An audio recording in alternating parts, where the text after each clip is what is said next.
Oh, yes. Welcome back, everyone. Today I'm very excited to bring you a look at the brand new Masters of the Universe Masterverse Wave 5 assortment. And this assortment includes our Netflix CGI He-Man from the new He-Man and the Masters of the Universe cartoon, his evil counterpart, the CGI Skeletor.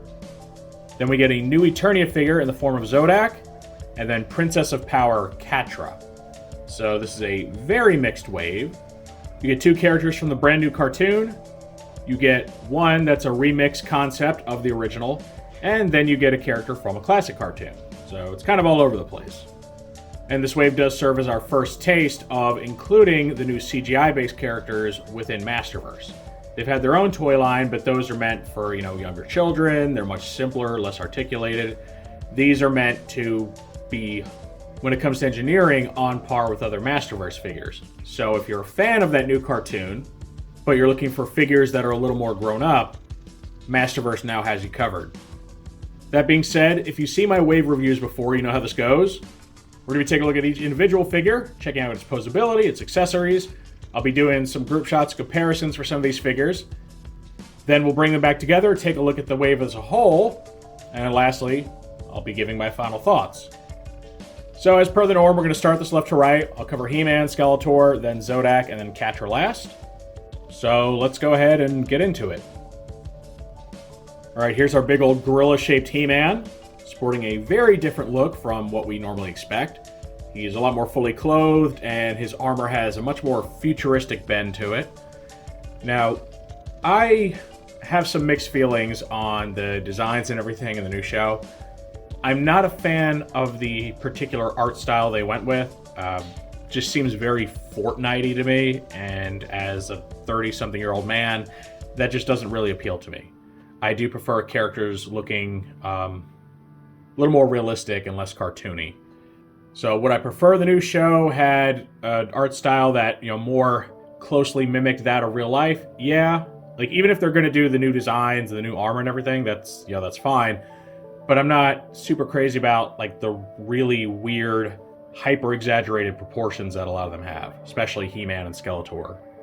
That all being said, though, I actually do find myself very much enjoying the show. I sat down and I watched the first season with my son, and it's actually quite good. Even if I don't like the art style, the writing is up there, and I'll probably earn some hate for this, but I would say pretty confidently that this show is far better written than the original Masters of the Universe cartoon, which, let's face it, was really just a toy commercial, because in the 80s, they didn't need a plot. It just had to advertise toys, right? So, yeah, better written than the original, and I would say it's better written than Revelation. Revelation tried to have more of a focus on actual storytelling. I just don't think the execution was very good. This show, I actually think the storytelling is great, and there's only maybe one or two moments I've seen so far that made me kind of roll my eyes, where it was a stark reminder that, this is for young kids. And it just kind of pulls you out of it. Now, I can't really compare it to the 2000X cartoon because I've seen very little of the cartoon, and I can't really judge. I know that one's held in very high regard, so how the writing compares, I'm not really sure. I'll let people that have more experience be the judge of that. So yeah, I actually do like the show, even if I think the designs are wonky. All right, that out of the way, let's take a look at this guy. He has all of the articulation that you would expect on a Masterverse figure. He's got the double ball joint in the head, the universal shoulders, he's got the bicep swivel, the double elbows. Now, one thing he actually has that I don't know if any other Masterverse figures do, or at least most don't, he actually has a swivel right here for the bracers, which is interesting, right? It's almost like a mid-forearm swivel. And the bracers, the fist actually plug directly into this piece instead of being in the actual forearm proper. So this will rotate the wrist, but then the wrist also has its own universal joint too. So he actually ends up having more articulation than most Masterverse figures. That's kind of a small thing, but it is there. He's also got the ball joint in the upper torso. He's got the waist swivel, the universal hips, thigh swivel. He's got the double knee bend right there, boot swivel, and the universal ankles. So yeah, the whole kit and caboodle. Despite the fact that he looks almost nothing like other Masterverse figures, he's on par with them, and in some ways even a little bit better, because he does get an extra layer of articulation there. Now, Is it the most useful articulation? Not really. Like, I mean, it is good to allow his bracers to kind of rotate, I guess, just to be a little more realistic, because those things are going to shift as you move around. But again, it's not the most vital piece of articulation. All right, his accessories, we can see he comes with 2 closed fists. And look how blocky they are. Like, the fingers have a very square shape to them. And that's just kind of a common trend for that art style. And then he gets his Sword of Power, which is very different from the one we know and love from the 80s. And this is like the fully powered up version. When he's just Prince Adam, all this is collapsed down, right? Like all these segments kind of come back together and makes a smaller sword. And then when he transforms, it all spreads apart and gets held together by this like magic energy right here, which is pretty cool. It has a little 5mm peg on it, which plugs into a port on his back right there. Check that out. So you can actually have him sheath his sword, and it'll stay in there pretty well. And that looks pretty cool, right? Gives you a storage option. Or, naturally, you can have him wield it. Now, you gotta kind of fight with it a little bit, because he's got those big old meat paws. Very, very thick fingers you gotta work through.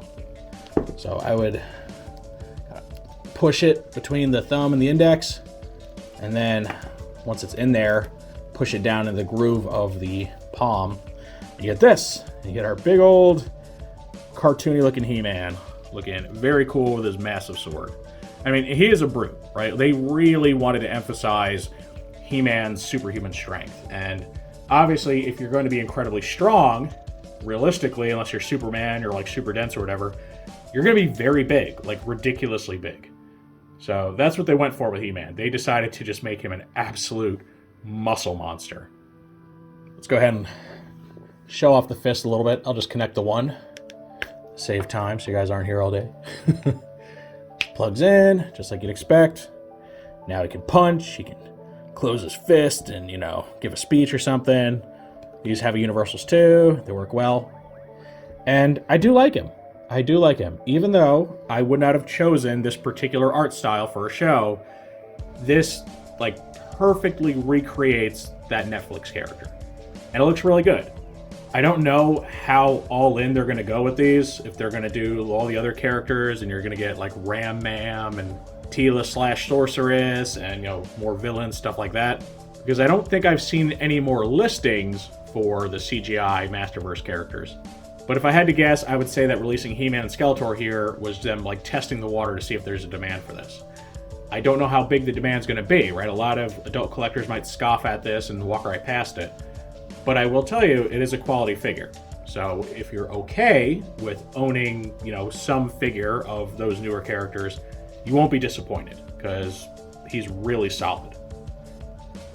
All right, now we got our CGI Skeletor, and he looks like he jumped right out of the TV show. And honestly, he looks really awesome. Again, the proportions are weird to me, but for what he is, he looks great. He's very well painted. He's got this really awesome hood that has the fabric texture on it.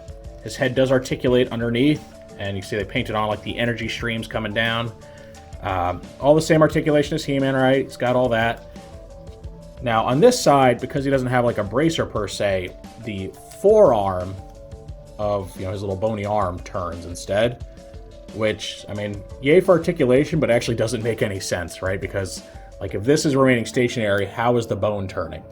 I mean, unless like his bone is actually broken off and can turn freely. So, I mean, it's fine. You can just ignore it if you don't want it to look weird. Yeah, everything else is exactly the same as He-Man as far as articulation goes. Very solid, balances well despite his crazy proportions. He comes with his Havoc Staff. Now, the Havoc Staff is interesting. So this chain right here, it's actually metal. It actually has some weight to it, which I was kind of surprised by. So that's pretty neat. One thing, I'm not really sure what's going on with this. So you can see the head's kind of floppy on this. And it does detach from the rest of the staff very easily, to the point where it seems like it would be intentional. And at first I thought like, oh, does it turn into a flail? Like, I can see that, right? That's what the chain is for. And you can pop this off and like attach a chain. He swings it around. Except the chain can't actually attach to this, right? It doesn't have like a special link that slides over this. So I don't know. I don't know why it's like that. Maybe, I don't know. Am I just misremembering the show? Was there a part where he just like took this part off and swung it around or something? I don't know. Or maybe it's just shoddy construction. I'm not sure. But the staff is very cool looking. It's got the cool, almost like tech-like Havoc details on the other side of the horns. And you can have him hold it here in one of his weapon holding hands. It can go in either one, the bone hand or the regular one. It's easier to do it on one of the thinner parts of the staff here. About there or so. Try not to scratch the paint on the nails or claws. Now, something I'll say for this Skeletor, he's actually a really good villain. He doesn't have that like Saturday morning cartoon villain trope of like being scary just because people say he's scary, but he's actually really incompetent. This Skeletor is an absolute monster. So he gets introduced as Keldor. So they're going with, you know, the Keldor origin, where he is Adam's uncle, and he's very explicitly stated as such in the show. He's not blue, unlike the 2000X Keldor. He's like normal colored until he turns into Skeletor. So as Keldor, he's completely evil. He's very, very cunning. And then eventually, after he undergoes his transformation to Skeletor, he's an absolute monster. And, you know, the old He-Man cartoon, He-Man would just handily take care of Skeletor. He'd toss him around, right? Like, he was not a real threat to him in a one-on-one. This Skeletor beats the snot out of He-Man. Like, he's very powerful, and he's a very vicious fighter, right? He's incredibly aggressive, and he's very smart. And you see a lot of situations where he outsmarts the heroes, and he wins. Like, he is a real threat. He's kind of what Revelation Skeletor was supposed to be, where sometimes he was a serious threat and he was dangerous, and then other times they played him for laughs, which was always kind of weird. Kind of just went back and forth between being serious or being a total joke. This guy, he's a little more consistent. Like, he is a jokey character. Like, after he gets transformed, he is completely insane, and he cackles and stuff, but his prowess cannot be debated. He is very cool. So I do like this new take on Skeletor. All right, so enough gushing about this guy. So we can see the Havoc staff here, right? The chain is actually meant to wrap around his forearm. Now it's a little short. It could have, could have been a little longer to make this work better. So you gotta like wrap around the wrist and then kind of go around here, and it just kind of rests there. There's nothing that attaches it. So if you shake him too much, see, it comes undone. Not the best execution. It's a cool idea, but if the chain were like an inch longer, maybe half an inch, like it'd be pretty perfect. They just, I don't know. It's a good idea. The execution's just not really there though, because you got to really, like, he has to hold the staff really far down to get enough length on the chain to have it really rest there and not want to fall off. So it's cool. Could have been better. And then just like with He-Man, let's take a look at his fist, right? We'll do the one that's not holding the weapon. Give him a closed fist so he can do his little villain monologuing. All right. Put this back. If it will go back. It's not fun to play with here, this chain. Doesn't want to play ball. All right. So yeah, it looks very cool. He's very dynamic looking. And he's an awesome looking villain. If you can get over the Fortnite-like art style, you'll realize that he really does have a great design. Now we get to look at our new Eternia Zodac. Now Zodiac here is interesting because unlike the previously released new Eternia figures, his redesign does not differ very much from his base design. Really, he just gets like some new shoulder pauldrons and a gun holster. And then, they kind of spiffy up his loincloth thing there a little bit. It gets the flap down the middle, but if you just walk past this very quickly, you just like, oh, that's Zodac. Like, you wouldn't even, do a double take and be like, oh, wait, is there something different? Like, the chest guard has the same design. The helmet is just like a one-for-one with the original, so that's really interesting. And what makes it even more weird is that they went, like, the vintage or Origins route of making him basically a Skeletor recolor. Because you can see he has the Skeletor boots. He has the particular forearms, the little spikes on them, which I believe come from that vintage one. That was an exclusive, and I don't think, any retail version of Skeletor has had these yet, but it is a Skeletor tooling. And then he does get like the Beastman chest, or something like it with the hairy chest and all that you can see. So they kept him very vintage. He's even got claws for feet. Like, it's really interesting. He's got the like pointing or staff holding hand that all the Masterverse Skeletors would come with. It seems like an odd choice, right? The original Zodac, he just looked the way he did because they were just reusing parts. There wasn't really a logical reason for why he looked like Skeletor with the Beastman torso. It's just, you know, what they decided to use. And a lot of those details don't usually carry over into fiction. You know, in fiction, he just looks like a regular guy. So that is interesting how they kept all that in there when he is supposed to be some sort of a redesign. So, you know, you basically take away the holster and the pauldrons, and you just have a vintage Zodac. And then speaking of vintage, you can see he does come with his classic little laser blaster thing. Even ends up looking a lot like the original, where it's just kind of got these weird proportions with an overly long handle. He does get closed fists. And then he has some new weapons here, and these look like some sort of battle clubs that he can wield like individually, or you can plug them together to make like a battle staff. So that's kind of the shiny newness to him. Now, I mentioned he has a holster, right? This actually just rests in there, push it in, and it holds it very, very well. Keeps it out of the way. So it's really good for when you want to have him wield his clubs or his staff, and you don't want him, you know, you don't want to just like leave the gun laying behind. The pauldrons are interesting. So they're on a hinge here. You can see this. They're on like clips. So they can swing backwards and just kind of go out of the way. And you can remove them if you want to. And you're left with these little clips that will hold his clubs or his staffs. Look at that. So if you're going for the vintage look, but you still want him to have the extra weapons, he can store them on his back. I don't know if that's an intentional feature or not. It's not called out anywhere, but he can do it. So I do find that very cool. Speaking of vintage, if you do want to get him looking, you know, completely classic, just take the pauldrons off, and you can even remove the holster here. So you got to undo the strap on this side, then undo the straps on his legs, on the holster. Get it off there. It's made of a harder plastic than the chest harness. And you just slide it off, put the strap back in. Come on, buddy. There you go. And now you have, more or less, a vintage looking Zodac. Again, the only thing that's really off is he does get the extra little tassel there on the woolies. And you know, he's got like little clips on his back. That's about it. Now, one thing that's unfortunate is neither of his hands are very good for holding this blaster. It fits very loosely in both his hands. And it may just be up to my individual copy. I would think that this hand is the better one to use because it looks like he's kind of got a trigger finger going on. So if you want to carefully rest it on that, you can pose him in certain ways to where it'll kind of sort of stay. But it's not very good. The second you move him, it like just wants to flop around. This hand, I think it holds a little better, but not by much. Yeah, that's a tighter fit. So you may have to have him wield it in his left hand, even though the original toy didn't do that because it had an open left hand. It's really the best way to get him to hold it. So, you know, that is an option to have. You want to go with the vintage look, which does look very cool. Or we can go ahead, put his stuff back on. Here that is with the power of video editing.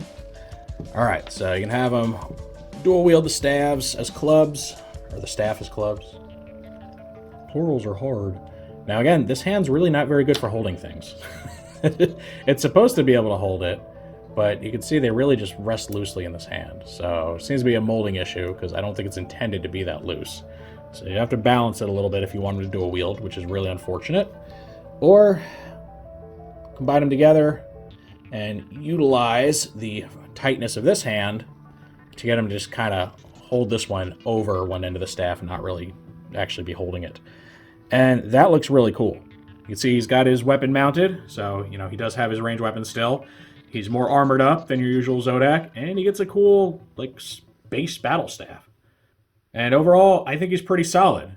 He gives you a really nice option of going with the classic look or just updating his look a little bit. And again, it's not a huge departure. They don't radically alter his appearance.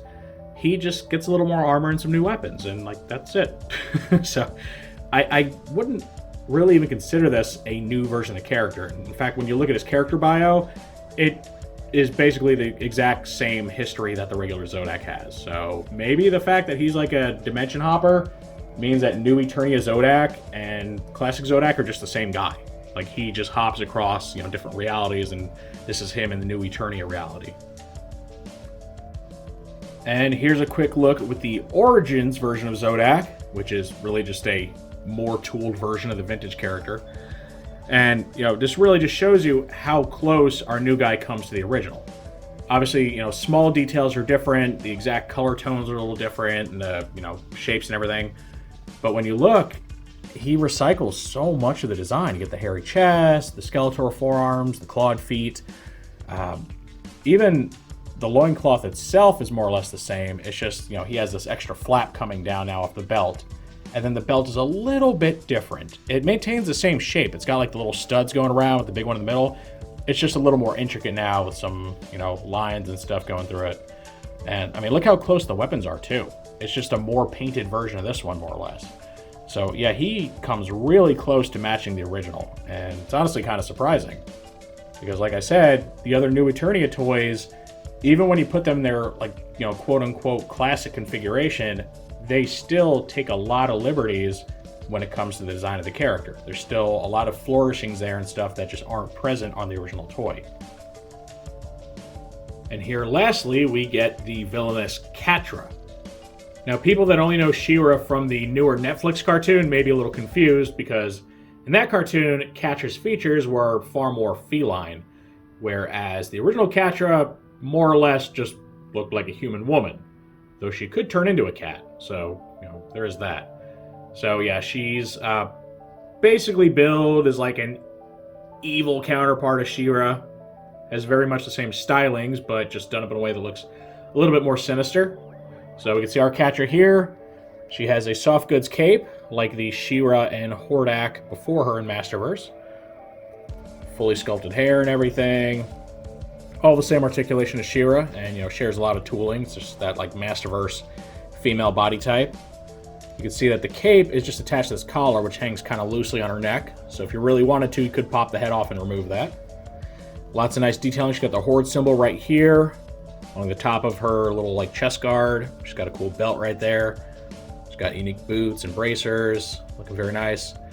And her little mask here, or helmet, is actually articulated. So by default, it just kind of sits there, right? Like a visor. But it's on this kind of like little double hinge system to where it can slide down over her eyes and become a battle mask. Very similar to the battle mask that She-Ra sometimes wears. So that is pretty cool. And I could be wrong, but I think I remember something about like this mask giving her kind of like a cat vision, like a night vision, maybe. Might just be misremembering that though. So overall, she's very cool looking. She's got a great head sculpt. The mask thing is a great feature. And I love how it's just integrated, right? You don't have to swap pieces out. You just flip the visor down and boom, cool battle mask. So there's that. And we get, so she comes with two like partially open hands, right? Almost like she's about to claw somebody. And then she gets two weapon holding hands. She also comes with her little scepter here. And then we see she also has this really cool shield here with a whole cat motif and a nice jewel right in the center. Now, unlike some other shields out there, this one is not universal. It's only meant to go on her left arm because of the way the straps are oriented, right? You got the smaller strap here for the hand, the larger one for the forearm.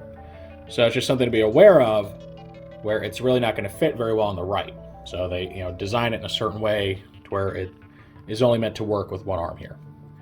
So you just want to kind of slide her hand through if you can. Typically want to use the open hands for the shields. It's usually the one that it's designed to go with.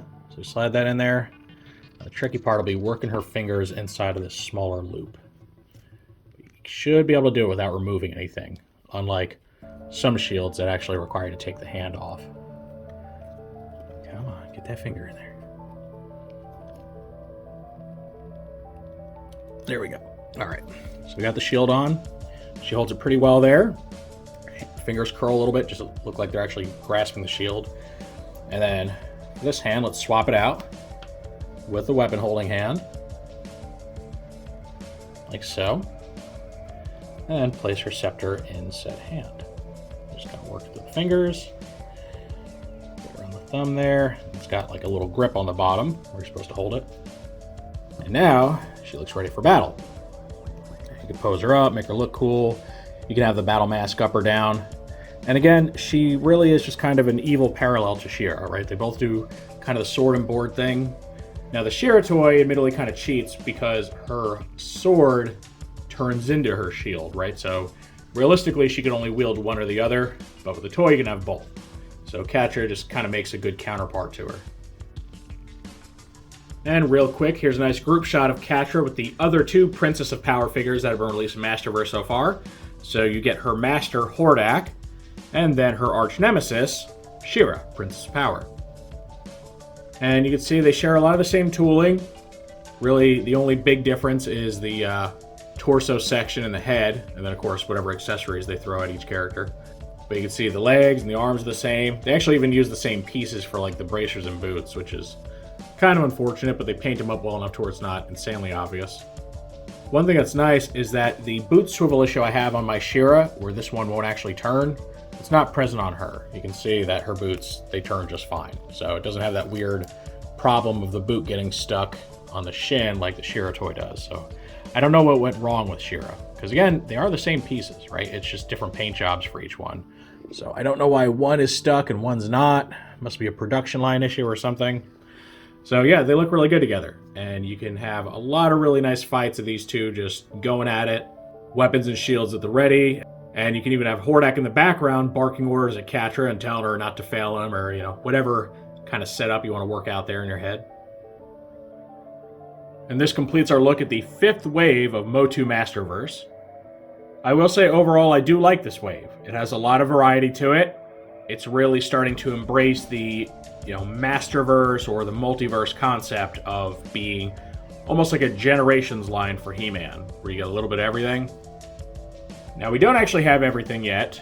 We don't currently have anything from New Adventures, if there even is a market for that.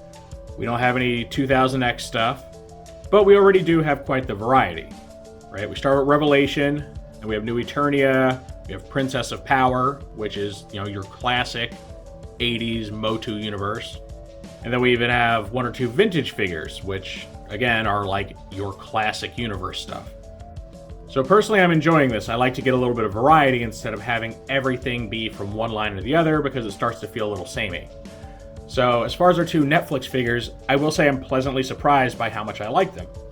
I wasn't sure how well their designs were going to line up with a highly articulated figure, but it works very well. They balance well, they're highly, highly posable. As I said, even to the point of being more posable than most Masterverse toys.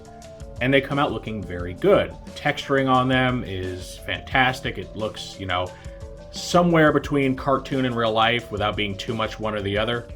And they're good representations of characters from a show that I find to be quite good. So I do hope to see more from that. I really want to see a sorceress figure, like a highly articulated sorceress figure, because she has a really cool design. I'd love to see how they do her, space wings that she has. Zodac over here, I'm kind of 2 minds on. He, like I said, is much closer to his vintage design than any of the other New Eternia figures. So I don't know if that's really a good thing or a bad thing. On the one hand, him being like 90% of the way there means you can just headcanon him as, classic universe Zodac. But then that also means that he's a little bit more creatively bankrupt than the others. Like, they really didn't use their imaginations on this guy, because the vast majority of his design, his parts, are taken directly from the classic Zodac toy, the vintage Zodac. So it's a weird call there. I don't know. I think he's fine. I'm just kind of not as impressed as I have been with some of the radical redesigns of the other New Eternia toys. And then lastly, Catra. I think Catra's great. She looks exactly how she's supposed to. She's just a highly articulated figure of the classic character. She gets pretty much all the details down.